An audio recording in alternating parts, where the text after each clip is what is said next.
Olá, povão, tudo bem? Eu vim trazer aqui para vocês todas as informações sobre mestrado online, mestrado à distância e semipresencial.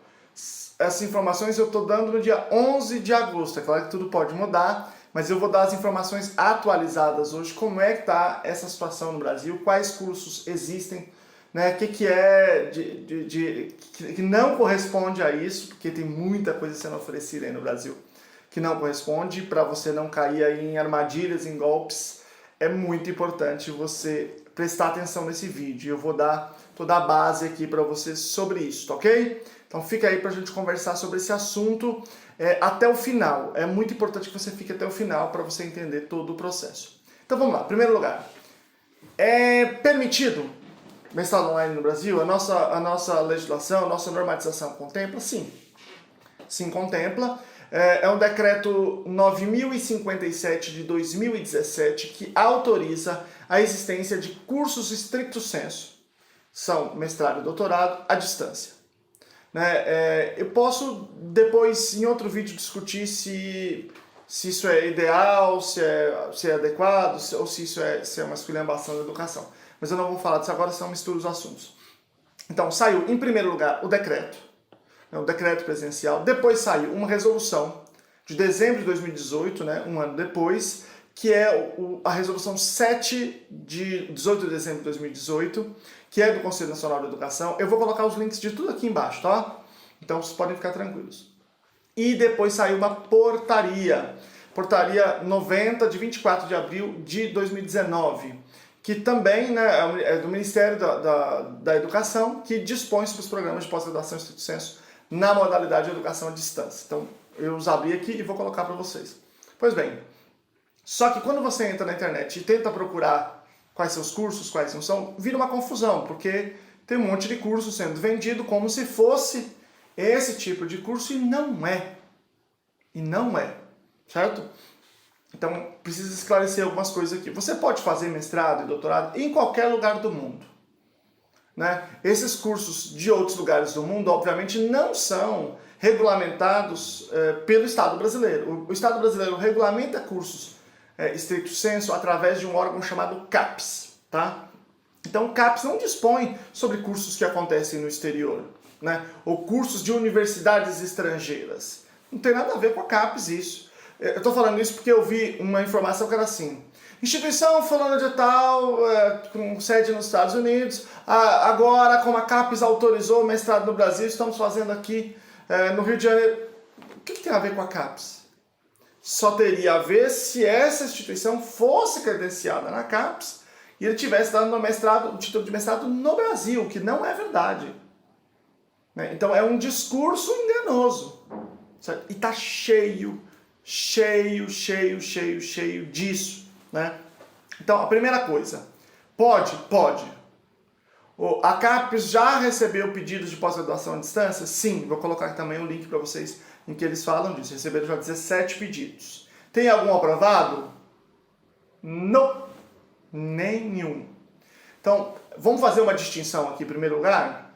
Uma coisa é entregar o curso de maneira remota durante o período da pandemia. São coisas completamente diferentes. Então, por exemplo, as universidades não estão podendo ter aula presencial, aglomeração, e estão entregando isso à distância provisoriamente, emergencialmente. Isso não tem nada a ver com fazer cursos online. Então vamos fazer a distinção, a gente pode fazer assim, para resumir, Uma coisa é online, que é um curso preparado para ser entregue à distância. Outra coisa é aula remota, que é isso que não está sendo feito agora, uma situação emergencial. Tá? Então, remotamente está todo mundo fazendo no Brasil inteiro. Acho que não tem nenhuma instituição realmente parada a mais, não sei, talvez tenha alguma, mas acho que não. Agora, isso não quer dizer que esses cursos possam continuar assim, porque a autorização deles não é para isso. Só há uma exceção.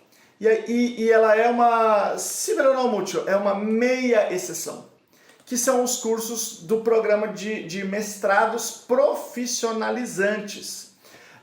Programa de mestrado profissional para professores de educação básica, PROEB. Só que também, por que eu falei que é uma meia exceção? Porque ele é um curso semipresencial. Ele também não é à distância, ele é semipresencial. É a única exceção. Aí você tem Prof. Mate, Prof. História, não. Onde que eu vi isso? Como é que eu sei? Eu vou deixar o link aqui para vocês das perguntas frequentes da CAPES. Então lá está descrito isso de maneira bem clara. No entanto, veja só, eu entrei no site do Prof. História e fui lá olhar e lá está escrito que é presencial. Então eu vi aí um conflitinho aí, se ele é presencial mesmo ou se ele é semipresencial. Enfim, não entrei nos outros, mas pelo menos no Prof. História existe essa descrição, eu vi no edital.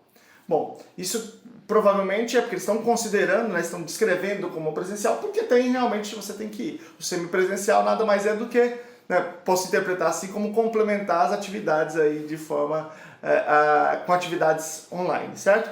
Bom, é isso, é só isso que eu vim trazer aqui para vocês. Eu vou colocar aqui embaixo para vocês todos os links que eu falei, da decreto, resolução, portaria, essa pergunta especificamente aqui da CAPES, né? Essa pergunta, vocês vão procurar por mestrado à distância, se der algum problema na hora de vocês procurarem, e procura assim, cursos recomendados e reconhecidos. E aí você vê lá tudo, e aí ele fala, num certo momento, está escrito lá, tem um título, né, que tá dizendo claramente, aqui é o 5, quais são os cursos de pós-graduação estrito sensu na modalidade semipresencial autorizados a funcionar no Brasil. Eles falam lá embaixo sobre a modalidade à distância, de modo geral, tá? Então leiam aqui, cuidado, se vocês quiserem eu posso fazer um outro vídeo só sobre mestrados e doutorados de instituições estrangeiras, né, que muita gente no Brasil tem feito. Vale a pena, se não vale, questões burocráticas, enfim. Então pensa nesse caso aí que eu falei do pessoal lá dos Estados Unidos, que o pessoal está, na verdade, se reunindo no Rio de Janeiro. Tudo bem, as pessoas podem fazer, né? Só que esse mestrado é válido nos Estados Unidos, não no Brasil. Para validar no Brasil precisa de um processo de validação. E nem sempre é vantajoso esse processo. Às vezes sim, às vezes não. Tem uma diferença aí em relação ao Mercosul. Enfim, se vocês acharem que, se tiver interesse, só fala nos comentários, que acho que é um tema que dá para eu estudar e fazer aqui tranquilo, tá bom? Um grande abraço e vou fazer um pedido para vocês. Ó, você ficou até o final, então se inscreve no canal, porque agora eu quero fazer mais vídeos. Toda hora eu falo isso, mas agora eu quero fazer mesmo, ver que a qualidade já melhorou aqui, estou organizando as questões técnicas e acho que vai dar para a gente engatar aí. O canal é sobre questões acadêmicas, né, de carreira acadêmica e também questões de ciência, então eu vou falando sobre isso. Eu vou deixar 2 vídeos aqui para vocês, um aqui, sobre como escolher um programa de mestrado, como escolher. Eu acho que essa é uma questão bem importante. E o outro vídeo sobre a importância das linhas de pesquisa, né? Aliás, do desenho de pesquisa. Por que é importante eu saber desenho de pesquisa e desenhar bem isso? Se você está pensando em mestrado, obviamente esse é um tema fundamental, tá bom? Até mais, abraço.